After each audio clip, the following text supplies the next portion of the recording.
Hey guys, it's Bex. Welcome to another video. Today we are going to be reading 3 books, specifically books that I have been avoiding. There are many reasons that I avoid reading books that I own. One being because I'm afraid that I won't like them as much as a lot of other people do if they have like a lot of hype or if it's a genre that I don't normally either read or that I have read but don't usually love when I read it. If it's really long, if it's the start of a long series, multiple reasons. But I just thought it was time to get these books off of my physical TBR because they have been on there for far too long. So without further ado, let's read our first book that I've been avoiding.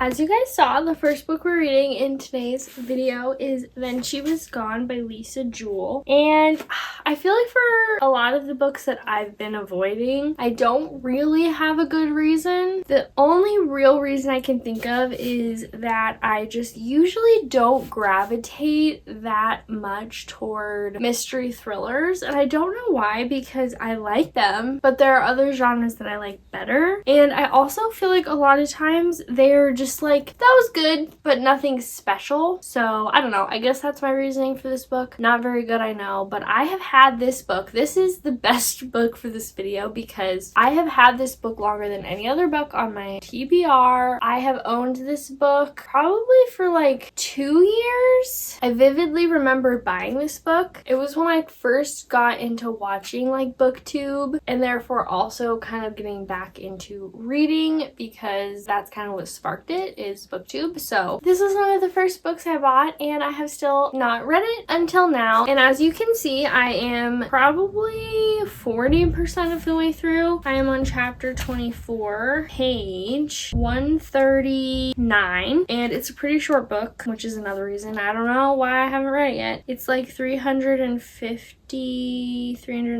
pages. So yeah, making my way through pretty quickly. I'm liking it so far. I don't think it's the most thrilling in terms of the things happening are kind of mundane. So basically the premise of the story, we are following Laurel, who is like in her 50s, and it has been 10 years since her 15-year-old daughter Ellie disappeared, and she's just now finally kind of starting to not go back to normal, because I don't think you ever go back to normal after something like that happens, but in a sense not be so hung up on Ellie disappearing. And she meets this guy Floyd, and when she's introduced to his 9-year-old daughter Poppy, she notices that she is very similar in appearance, among other things, to Ellie. And the back basically just says, after she meets her, now the unanswered questions she's tried so hard to put to rest begin haunting Laurel anew. Where did Ellie go? Did she run away from home as the police have long suspected, or did something more sinister happen? It says it's a gripping and emotionally resonant tale of one mother's quest to uncover the clues she failed to recognize and finally discover the truth of what happened to her daughter. I don't know if I'm right at all because it seems extremely obvious to me, but I have a hunch as to what is kind of, I guess, gonna be the plot twist. But again, I don't know. I feel like most people would guess it, and I have read some Goodreads reviews, and there are a good amount of people on there that said they guessed it pretty early on, so that's making me think that maybe I am right. And if so, I'm assuming there's gonna be other things that are uncovered that I didn't guess, but if that's the main thing and I knew it at around page I don't know, 90, then I'm gonna be a little bit disappointed. And I also don't know if it's gonna get kind of darker and eerie or something, but I've kind of heard that this book is, and that it's maybe not like the best book to like read before you go to bed, and that it just makes people feel kind of icky when they read it, which I don't really get affected by things like that. I enjoy scary movies up to a point. They don't like give me nightmares or anything like that. So yeah, those are my thoughts. My feelings on it are kind of meh right now, but like I'm enjoying it. When I pick it up, I'm engaged in the story and what's happening, and I am not like just itching to like put it down and go on my phone or something. So I don't know, those are my thoughts. Gonna try to read a decent chunk tonight and finish it in the next couple days.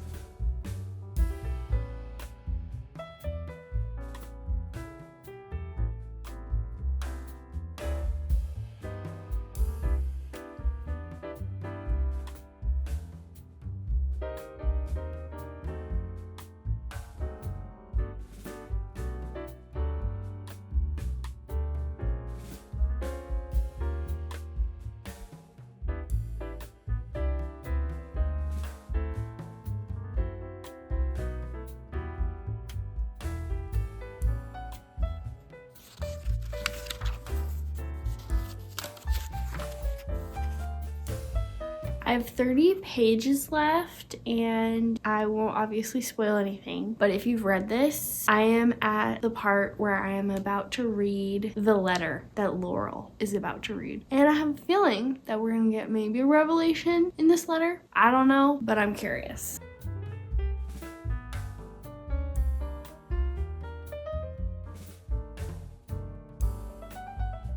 She just used the word flibbertigibbet. I have no idea what that is. It might be a real word more used in England, because I'm pretty sure that Lisa Jewell is British, because a lot of the words used in this book are like more British slang or British terms. So maybe that is. I've never heard that one though.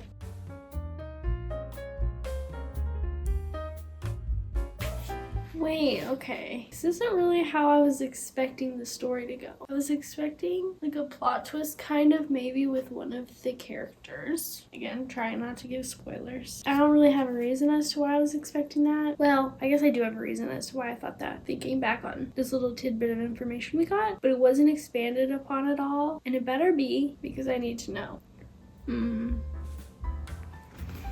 Okay, yeah, we just got pretty much the final answer to everything we've been wondering, I think.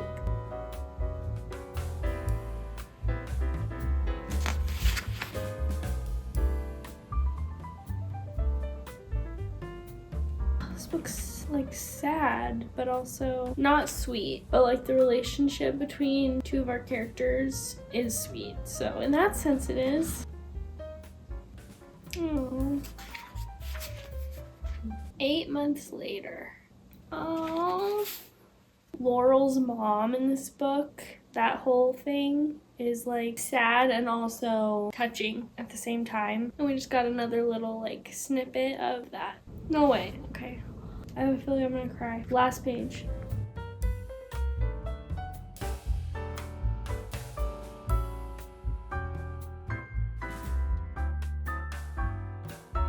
Yep.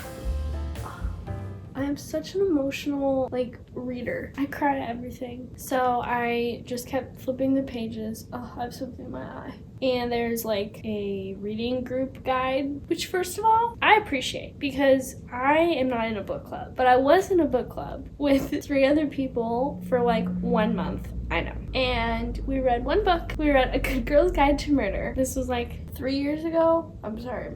I still have something in my eye. And we didn't know how to do a book club. We didn't know what questions to ask. We didn't know what we were doing. So having questions like this for like a book club, I think is actually really nice. Anyway, the first question says, then she was gone is first and foremost a mystery. Yet many questions are answered quite early on. How soon did you guess what really happened to Ellie? And if you did it affect your enjoyment of the book? And this brings me back to what I was saying earlier in like my first update, where I was saying that I feel like I guessed what was kind of gonna happen, and I think now I'm realizing that that was on purpose, which maybe not everyone gets or understands, because again, reading some reviews like on Goodreads, I remember reading a lot of people say like that they guessed it really early on, blah blah blah. So I don't know, I just thought that was interesting, and I don't think it's necessarily meant to be like a plot twist sort of mystery thriller. Like, you're still finding out information,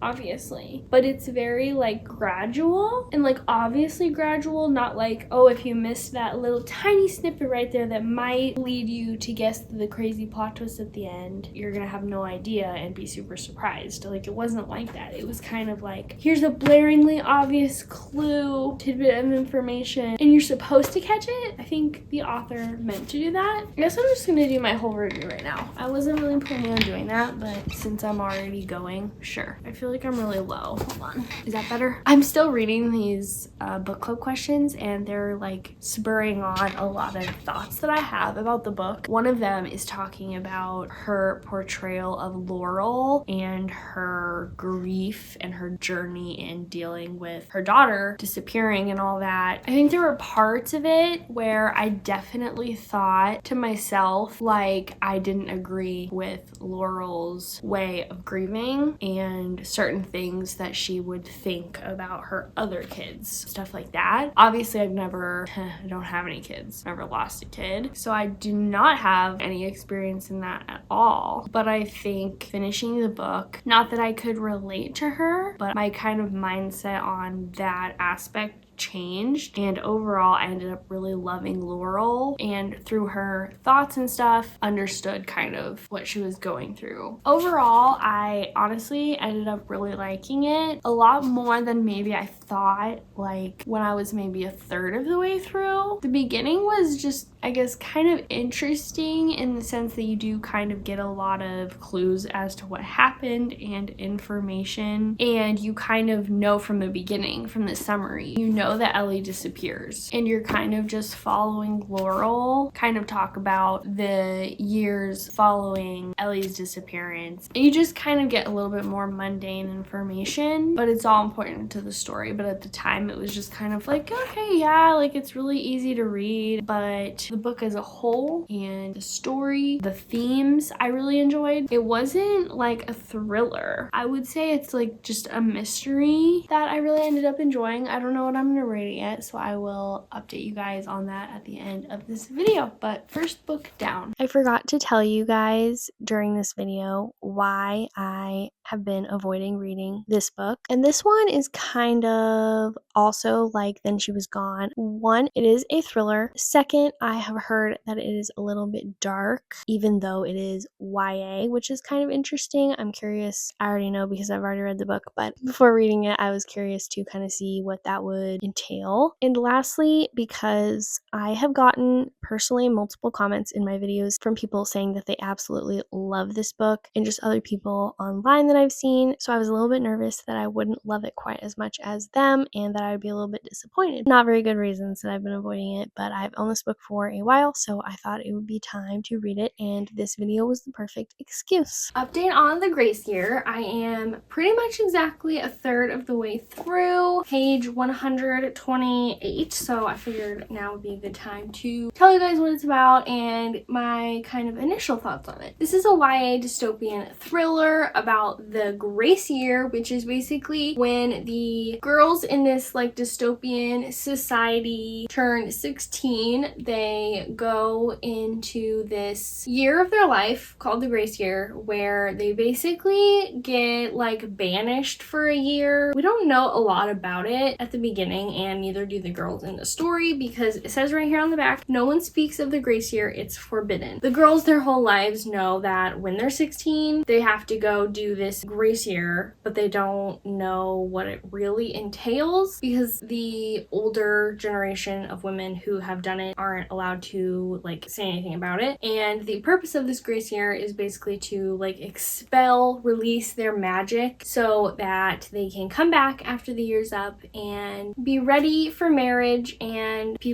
men don't have to worry about them being like dangerous or anything. It's very anti-women, this kind of dystopian society that they live in. And right before they go into their grace year, they get either chosen as a wife, or if they don't get chosen as a wife by one of the eligible bachelors of the county, they have to work like labor, maid in the fields, some sort of job, and all the girls want to become a wife. That is like the best option for them. That's what they're pretty much all hoping for, except for our main character, Tierney. She doesn't want that life. She would just be fine and dandy, happy working in the fields. So she's kind of an odd duck in that sense, and also in the sense that she is kind of tired of women being pitted up against women, which it definitely seems like happens in this society. We're obviously following Tierney as she goes into her grace year and kind of her journey with that amidst all of the other, I think there's like 30-ish girls. And you can just tell right away that a lot of the girls only care about themselves and making it through this grace year alive, because that's also kind of a preconceived notion that they have. Not even preconceived, it's like fact that a lot of, or some of the girls die every year during the grace year, whether that's from the poachers in the woods or, well, I don't really know what other reasons it's dangerous yet. Besides, I guess, like they're going through the winter and, you know, having to survive with limited resources and supplies. So I think so far what I'm kind of getting from the book is mostly just about the relationships between the girls and how to kind of, you know, realize that we need to stick together, especially in a society like this where you are basically treated like dirt. I have heard this compared to The Handmaid's Tale. I've never read the book, but I did watch some of the show. I think I watched the first season, 2 seasons. So if you've heard of that, seen it, read the book, it is similar in that sense, kind of, where the women are just used for like one thing only and treated like trash. So far I'm liking it. I don't think I'm quite far enough to really know if it's going to be like, I'm liking it to the point where it's like a 3.5, or if it's going to be 4 or above, but I am hopeful. I feel like a lot of people really love this book. I've read probably about 50 pages today. I am hopefully going to read probably 50-ish more. Definitely my goal is to get halfway through this book and then maybe even finish it tomorrow. But yeah, those are my updates, and I will get back to you if I have another one before I finish or just when I finish this book.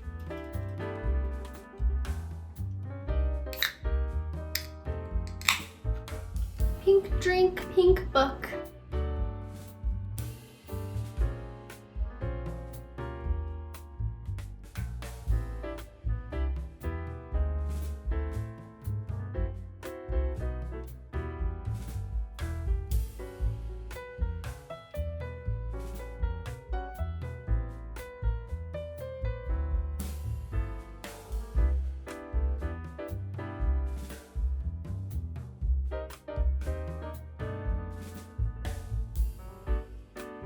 Dang it, I dripped peanut butter on my shirt.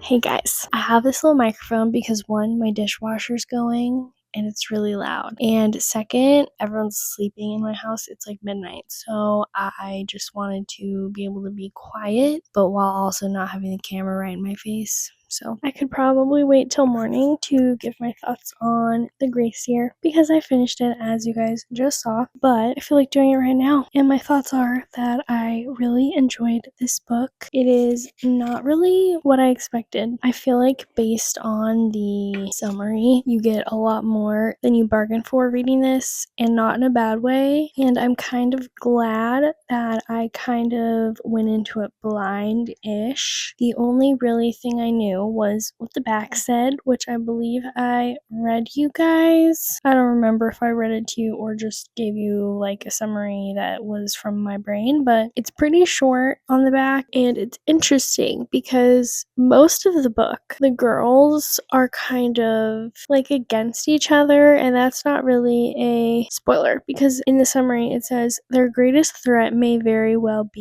each other, talking about the girls going into their grace year. So on one hand you have that, but then on the other hand you have the like women empowerment and sticking together kind of aspect of the book, and I really liked that aspect. I really liked our main character Tierney. I think she was a good amount of weary to the point of self-preservation, because you need that in this grace year, but also sticking up for the other girls when she needed to and not letting her negative feelings for some of the girls. I'm looking at you, Kirsten, get the best of her, even though it probably would have gotten the best of me. I did not like Kirsten, obviously, and I absolutely loved Michael. There was like, I don't know, maybe more than one, but one that I can think of right now aspect of the book that, I don't know, I felt like it was a little bit out of place, and it's what we find out, if you've read this book, it's what we find out when, I'm trying to not give spoilers, you know, like the reveal that we find out about Tierney and what is a result of something that she did earlier in the book, and just the thing she did earlier in the book too, kind of in the middle, 60% maybe, something like that. I didn't expect it to go in that direction specifically. It's not that I didn't like it, but I just thought maybe it didn't fit exactly in the story. And kind of going back to a point I made earlier about how I think that this book specifically is so good for, I mean, any woman or girl to read, maybe a little bit older, teens and up, but definitely more relevant to read as a girl. But I also think that reading this as a guy would give you a lot of insight into how being a woman doesn't make you less than a guy. Those are my thoughts on The Grace Year by Kim Liggett. I am so glad I finally read this. I really enjoyed it. It was pretty easy to binge. I think I started this, I think this was my third day of reading it, and in my last update I said that I was hoping to finish it tomorrow, which was today. So I did finish it today. I read a little bit over 200 pages today. I was happy to just sit and read it and didn't really want to put it down. So really enjoyed it. But like then she was gone, I'm going to wait to give my official rating until the end of this video, and I'm going to start my next book tomorrow.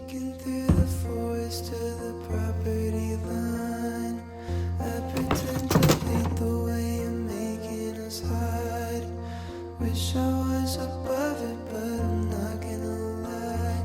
I've been thinking about you all the time. Red bandana around your head, Montana riverbeds are keeping you awake. Ever since you left, so you've been holding me, wishing you were in the West. Running to the river while you're running my mind, sinking to the bottom while you're getting me high, putting on your t-shirt like committing a crime, you know why.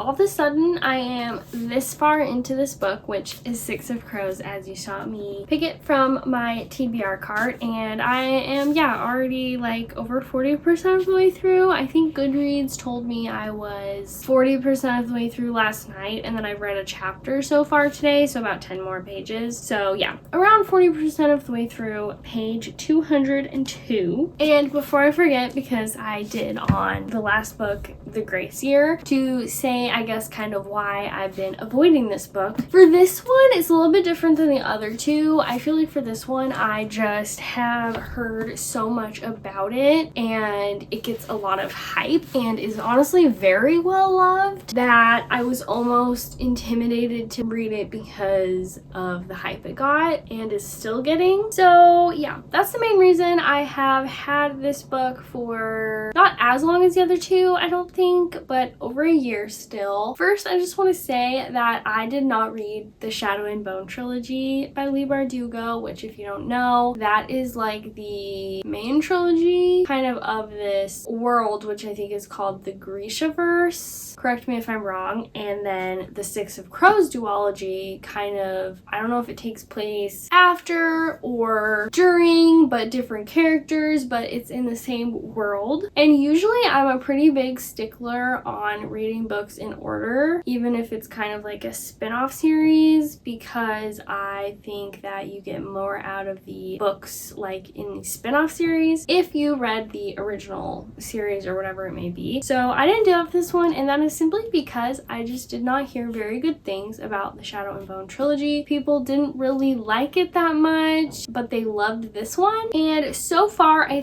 think that it definitely would have been a little bit easier to get into this book if I had read the Shadow and Bone trilogy, but I still would say that it was pretty easy to get into. I feel like the first maybe, I don't remember, 50 to 60 pages were a little bit confusing. The first chapter, you just kind of jump into something right away and you're like, what's going on? People have like these powers kind of, and it's a little bit confusing. And I'm gonna be honest, I'm still a little bit confused about the kind of logistics of that. So if you don't know, this book is about these 6 people. They're kind of all, I don't want to call them bad people, but they don't necessarily have the best morals, especially our main character that we're following. And I say that even though I think he is probably the main character if you had to choose one, but there are, how many POVs?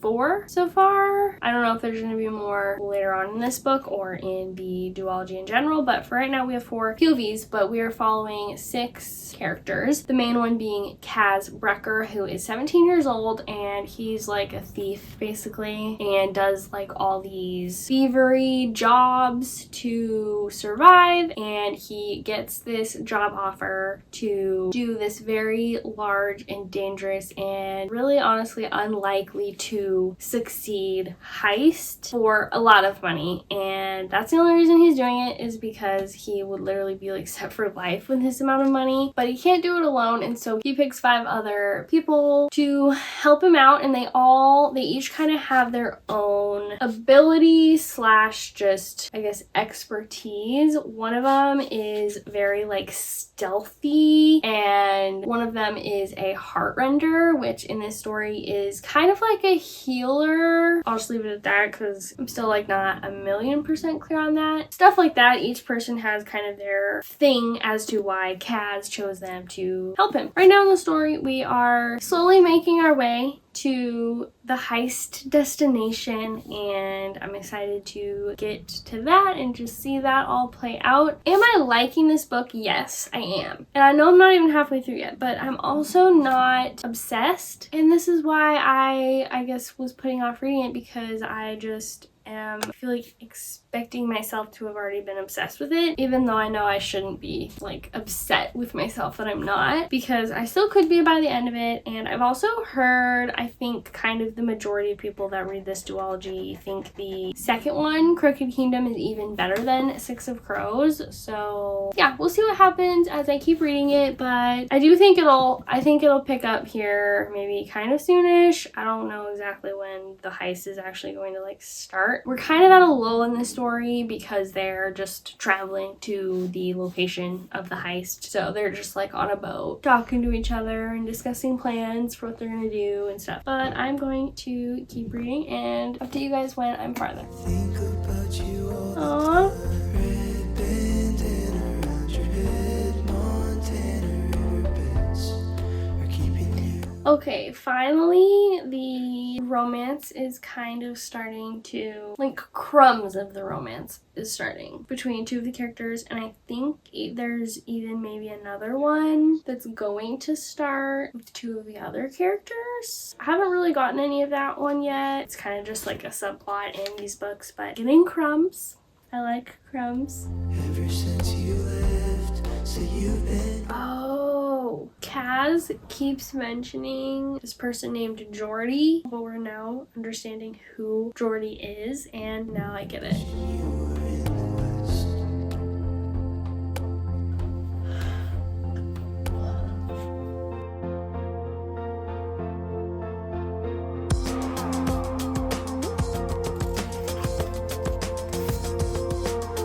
I'm making my bed, touching attention here. You just wish you never come here. You just wish you never come here. You just wish you never come here. Page 394. I have, I think, about 70 pages left. I have been reading a decent chunk on my Kindle because I don't think I said this, but it is on Kindle Unlimited, and I kind of forgot that. And the other day I was at work, there wasn't anything to do, and I went on my phone on my Kindle app and I was like, what book should I start on Kindle? And I saw this one and I was like, oh yeah. So I decided to just read that since I was already reading it. I've been reading it on my Kindle since then, so probably like 30% of the book on my Kindle, but I'm probably going to switch to the physical book again pretty soon. Maybe when I get to the next part, which is in like 15 pages, something like that.